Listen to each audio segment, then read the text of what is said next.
Hello everyone and welcome back to Let's Play Pokemon SoulSilver. In the last part, we officially got our 8th gym badge and started our process of exploring the Whirl Islands. With that said, we did it quite literally as dark as we could, and there's still a little bit of it to go, but I saved the most important part for its own video at this point, as it's the main show here, and plus if I had left this in, last part would have been 40 minutes long, and I'm trying to keep us at around 35 at max. I'll probably have to be broken here or there, but I've got focus on other stuff to do, you know? Now, the main reason I entered every other island, or exited every other island first, is if you come here to the northeastern Whirl Island, it is the shortest straight path to your actual destination here. Just need to hop down some convenient little hallways, go down this ladder, and then you're more or less on a straight shot from there, if memory serves with the map.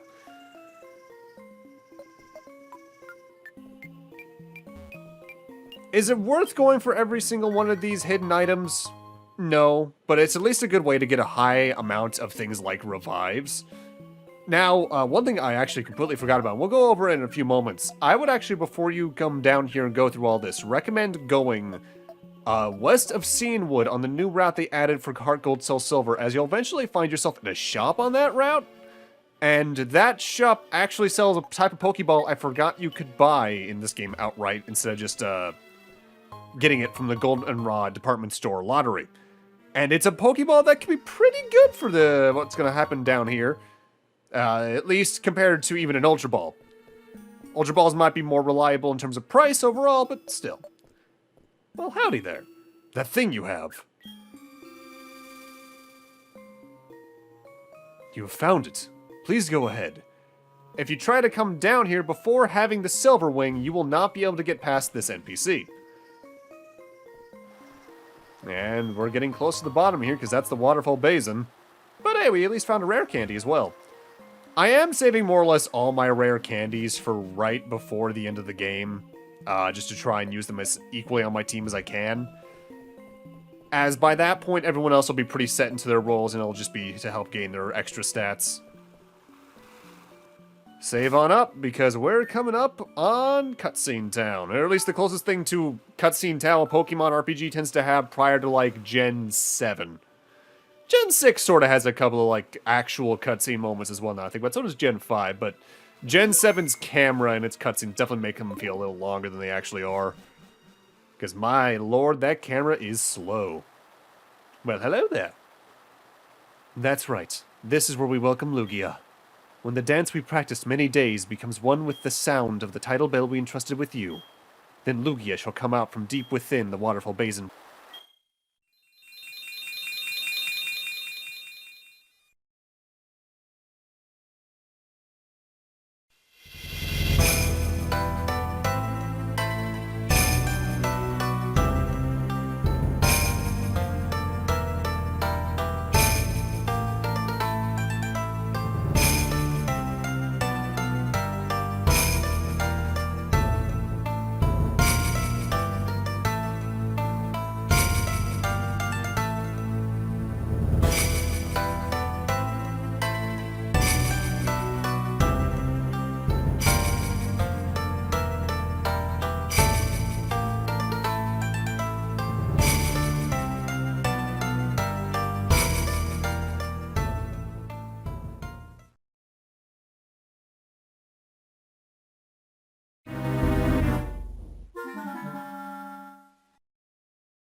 That is indeed Lugia, the guardian of these islands from ancient times.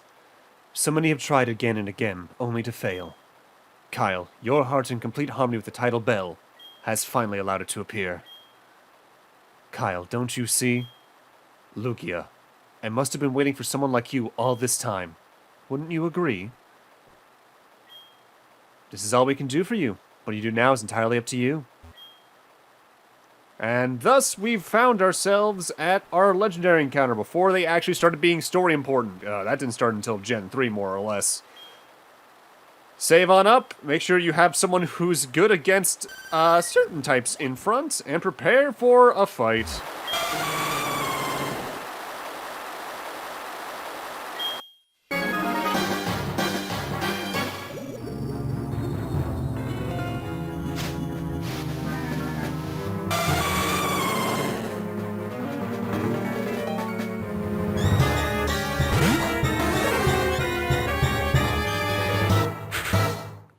First off, absolutely love the new themes that Lugia and the other title legendary got in Heart Gold SoulSilver.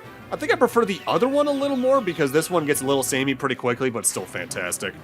But that said, Lugia is our legendary Pokemon for the game. Psychic Flying type, meaning it is weak against Rock, Ghost, Electric, Ice, and Dark, but immune to Ground. Lugia being a legendary Pokemon's gonna be a bit higher stat-wise than most, of course. Really good defensive tank, really fast, good HP stat as well. You can do a lot worse for having someone who is just there to help take some hits along the way. With that said, I'm not going to use them. I believe I briefly covered this more or less in my Fire Red LP some years back, but I don't like to use legendaries on my teams even in casual playthroughs because it feels like they kind of skew the game's difficulty balance, and these games are already, in some regards, very easy. So it's just not fair to the game itself, I feel, unless I'm doing some sort of like story-based run. Unless I'm required to, not going to use them. With that said, Lugia has the ability Pressure. This is the first time we've run into this, I believe. Pressure is an ability that doubles the PP usage of opponent Pokemon. So instead of, say, using Charge and have it use one of the, I think, 10 uses Charge has, it'll use 2.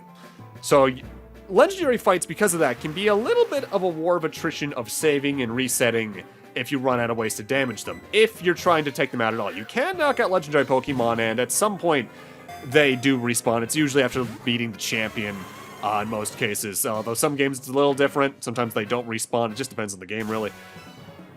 My main purpose in legendary fights, though, is to catch them. And catching legendaries is an ordeal. They almost all have a universal catch rate of 3%, which is extraordinarily low. Ultra Balls are your best bet, but the reason a few moments ago I recommended going west of Cianwood City is there's a shop there that sells Dusk Balls. Dusk Balls have a higher catch rate than Ultra Balls if the game clock is at night or if you're in caves. And I believe at least this counts as a cave, and otherwise I could have just recorded this at night to have a better time trying to catch Lugia. Always go into legendary fights expecting it to be an ordeal to catch them, as either they're going to knock out all your Pokemon before you catch them, you're going to knock them out accidentally, or they'll use up all their moves' PP, which will then start them using Struggle, which, as I believe I mentioned before, is, I believe, a technically normal type move? Or no, I think it's typeless. That is extraordinarily powerful, I won't lie, but it takes like a 8th, 6th, or 4th of your health with every single use, so you're on a time limit here no matter what, essentially. I should note, though, Lugia has the unique move, as far as I remember, called Aeroblast. That is a flying-type special move that is very powerful, pretty accurate, and also has a very boosted crit hit chance. So not only can Lugia be good on the defense, genuinely, it's a really good Pokemon for offense as well. Legendaries are absurd, is the point. I do remember, though, growing up and just being very confused that Lugia was psychic flying and not water flying, because Lugia overall has always had a very water-themed appearance. Not only does it dwell in the ocean, it lives in a whirlpool-themed area, it lives in the water and only moves about in the water, basically, in Pokemon 2000. Really weird how they decided to not make it a water type, but I've grown null to it at this point because I'm just used to it. Like in Fire Red, my main mentality with legendary fights and editing is I'll show them for a good while, but after a certain point, when I know I'll probably have been able to talk about everything I have about the Pokemon, I'm going to jump cut to when the catch actually clears. I briefly showed it off, I believe, the last part. Before coming into here, I did stock up on Ultra Balls. I think I have about 40 to 50 of them. As with the level differences going on here, as well as The amount of PP some legendaries have, it's not worth to stock up to 99 at certain points in time. 40 and then saving and resetting is all you're going to need. Ow, so close. With that said, I should note, to anyone who's curious, I am catching every legendary in this playthrough. Even getting a little special with it, as we'll see down the line. More on that later, though. But that's Lugia. Title legendary is caught. They've only been on the layout for 18 videos, right? Lugia, the diving Pokemon. It is said to be the guardian of the seas. It is rumored to have been seen on the night of a storm. Give a nickname to Lugia? Nah. They'll even keep the all caps because they're that cool. Alright, so I guess we're done here. You've done a great job. Say hello to Professor Elm for us. You've not only made Lugia appear, but you also caught it. You are so wonderful. There's nothing more for us to say. Take good care of yourself in your journey. Alright, and we're done in the Whirl Islands, so I'm just gonna jump cut us on out of there, because it's time for us to go explore elsewhere. While, yes, there is nothing stopping us from finally heading east of New Bark Town to head towards the Pokemon League, we gotta check out this direction finally. Did you know there's a Safari Zone around the corner? It's really fun. You'll see many different kinds of Pokemon to catch. There's no reason not to go, right? Oh my god, I'm reading this really quickly. Past me. The reason this entire set of 2 routes and the Safari Zone were added to Heart Gold and Soul Silver is because they were completely absent from the original. Generation 2 had no Safari Zone whatsoever, which made it a little bit of a black sheep in the series in that regard, because the Safari Zone's almost always been there to kind of provide a lot of just new things to catch outside of that. And we also got a lot of trainers along the route, but there's also a lot of weird Pokemon you can catch here as long as you got the Waterfall HM. With that said, Hiker Devin here's got a new Pokemon. This is Dunsparce, the Pokemon who I think most needs an evolution out of Gen 2. Normal type, so it is weak to fighting, immune to Ghost. High HP stat, and that's about it. It's not bad at attacking, either physically or specially, and I know, it is pretty slow, but it's just a Pokemon that I feel has a lot of untapped potential. Okay, moveset from memory. I think you can even learn some Dragon-type move from just leveling up, which is kind of rare. I forget where you can catch one, though. Let me look that up really quick. Speed-up theme for this part, by the way, is Overdosing Heavenly Bliss from Trails in the Sky the Third. Fantastic soundtrack, by the way. Let's see, Bulbapedia game locations. You can find them in Dark Cave. Really? Huh. I guess that's the place you can find them, at least. That's notably, by the way, the only required trainer on the route. Everyone else is only required if you want to do something else. But yeah, there is a cave that we just ignored a moment ago that has a ladder up and a ladder down. If you want to actually head towards the Safari Zone, which is our ultimate goal of this part, you want to head west, which is heading up the upper ladder in here.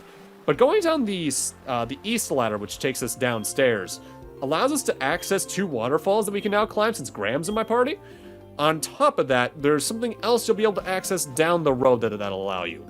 With that said, I should note, this cave here is actually kind of an interesting cave, in that you can catch not only like Zubats, Golbats, Machops, Machokes, most of the Geodude line. You can catch Krabby in its evolution there, but also Steelixes occasionally, and the only pure ghost type they had as of Gen 2, Miss Drevis, can be found there. Otherwise, you wouldn't be able to find one of them in the original Gold, Silver, and Crystal until, I want to say, after the Elite Four? Oh yeah, way after the Elite Four. But that also allows you to access the grass on this route, and if there's anything you can catch around here that's kind of interesting, you can catch Miltanks. I think from memory, it's by and large the same Pokemon you could find in the route northeast of Olivine, not directly north, the one northeast west of Ecruteak. The main purpose for the lower section of this route will become clear down the road when I do something else. Though I should note, I forget what triggers it. There's a cutscene / NPC interaction we're not ever going to see here, and that is, once you've done certain things, 2 particular Gen 4 gym leaders show up in certain parts of the game. Maylene and Crasher Wake. And I forget how to spawn Crasher Wake on this route. I know he can be here, I just don't remember how. We'll see them down the line anyway. With that said, that's all we need to do on the lower part of Route 47, so now it's time for us to head upstairs. Also, how about that encounter rate, huh? For some reason, it's being real high around here.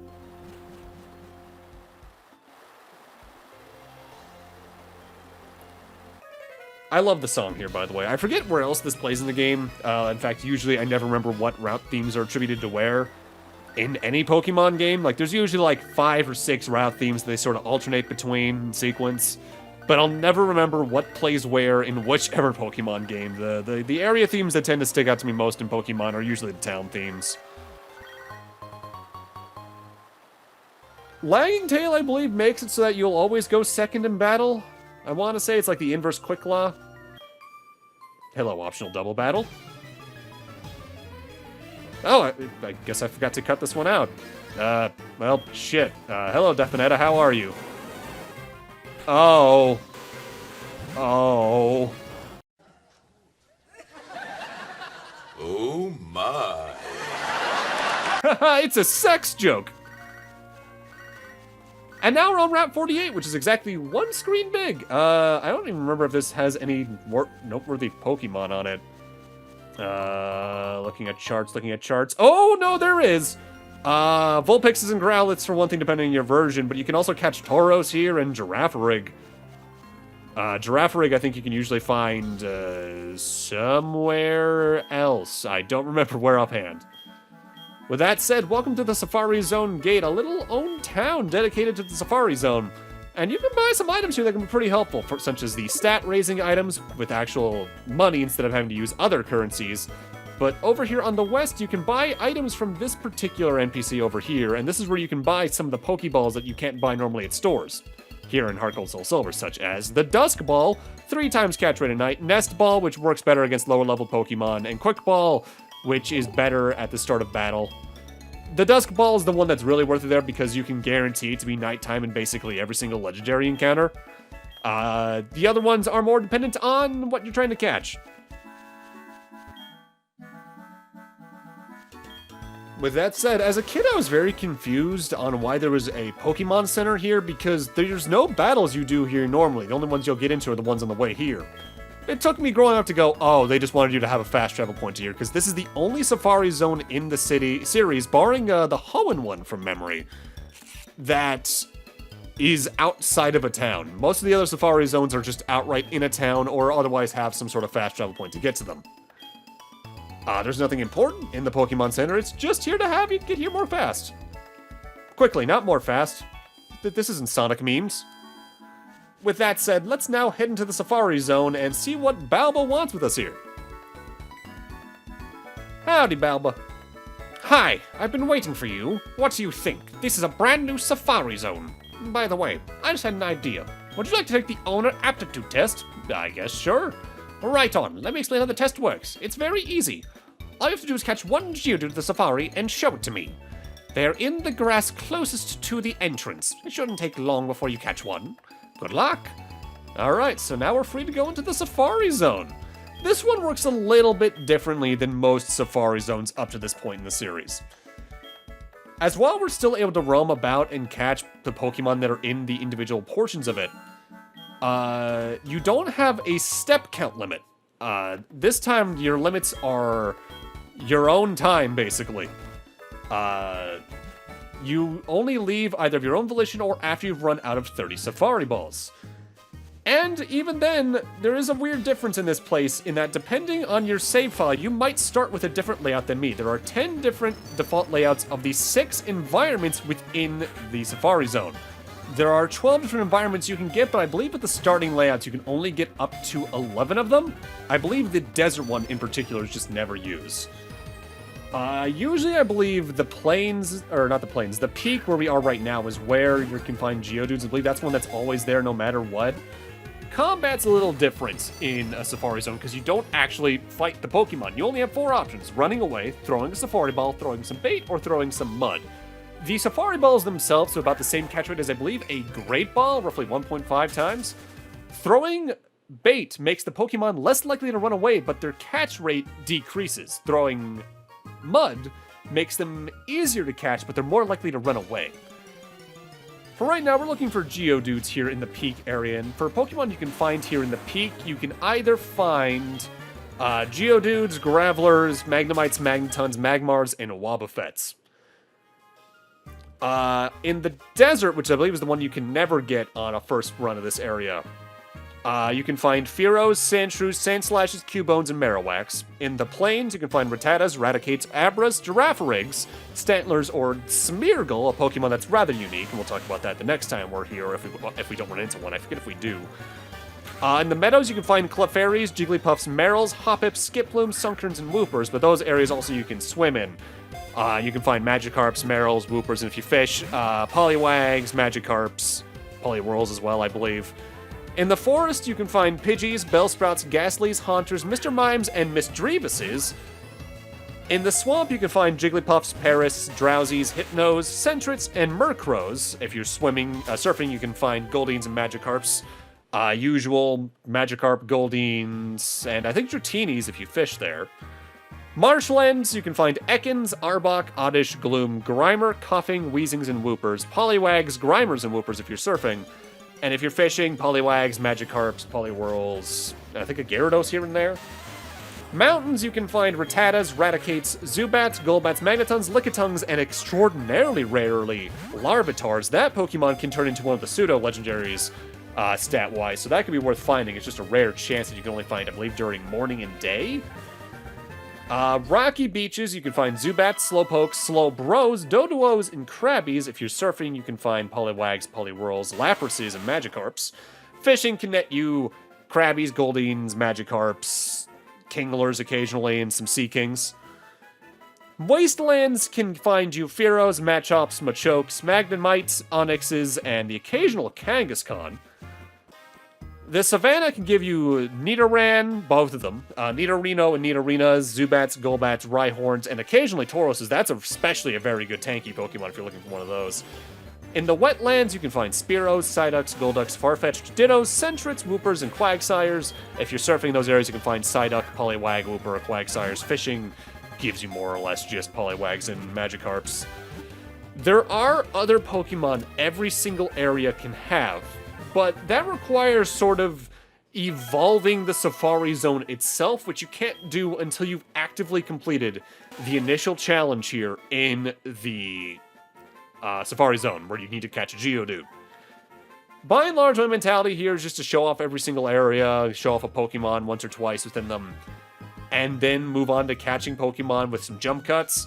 Because while you're here, you might as well try to catch some Pokemon you haven't gotten yet, depending on which area you're in. And if you're trying to figure out which area is which at the moment, because you can't swap the areas out until later, I'd recommend just checking like Cerebi or Bulbapedia and seeing which one you're in from the aesthetics, because the individual blocks that make up the Safari Zone have set layouts within themselves. The water will always be in the same place, the grass will always be in the same place. It's just a matter of which of the 6 blocks that you can explore they're placed in. This is a very good Safari Zone, though. I'd argue this is probably my favorite in the series just because there's such a wide array of Pokemon you can catch here overall compared to some other ones. And a lot of them are ones that you cannot catch until later in the game, in the original Gold, Silver, and Crystal. For instance, I brought up Misdreavus earlier, as well as things like Larvitar. You're not able to find those until, I believe, like the very end of the game in the original Gold, Silver, and Crystal. So if you're trying to build out Pokemon that you usually couldn't get until endgame originally, I'd recommend coming here as soon as you can, just to add them to your team sooner.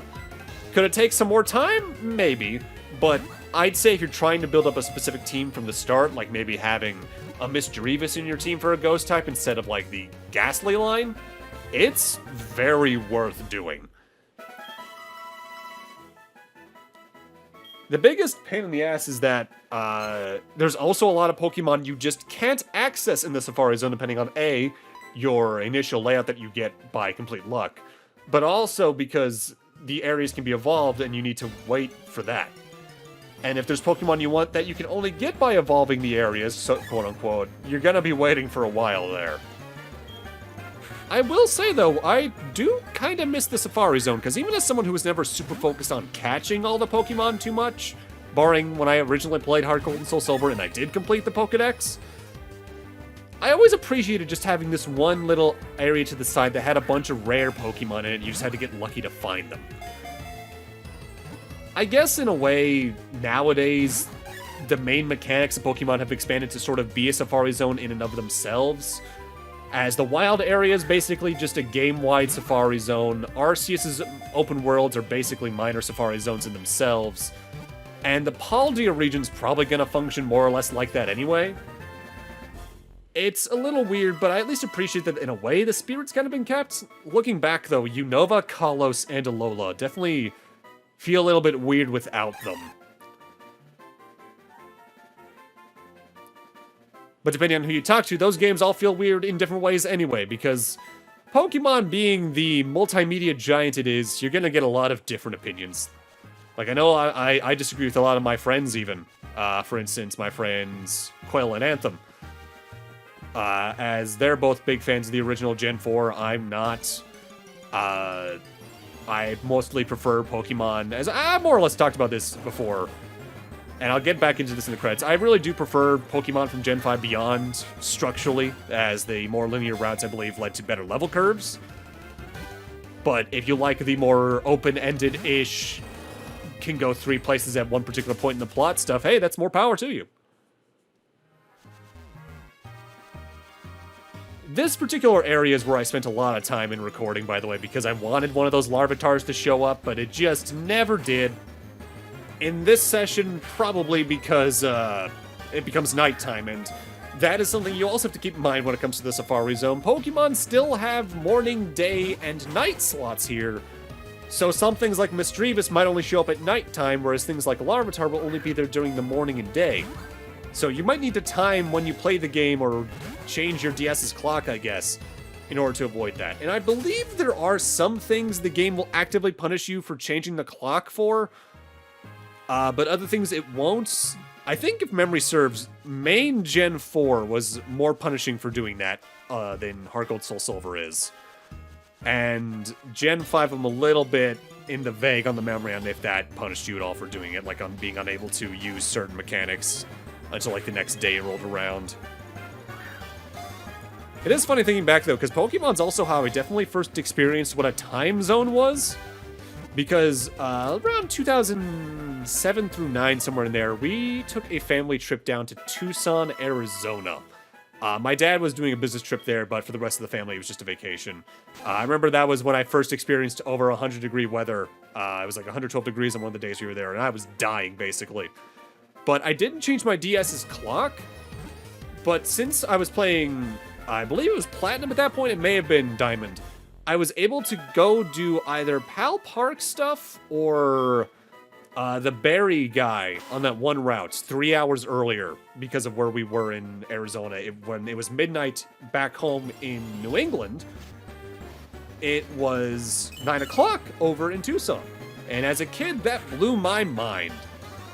I won't lie though, going back to the whole topic of how the open worlds are the Safari Zone their own way nowadays, even as someone who likes the open world-y stuff for Pokemon, I do wonder if they're ever going to go back to the old structure, if only because they just feel tighter designed so far.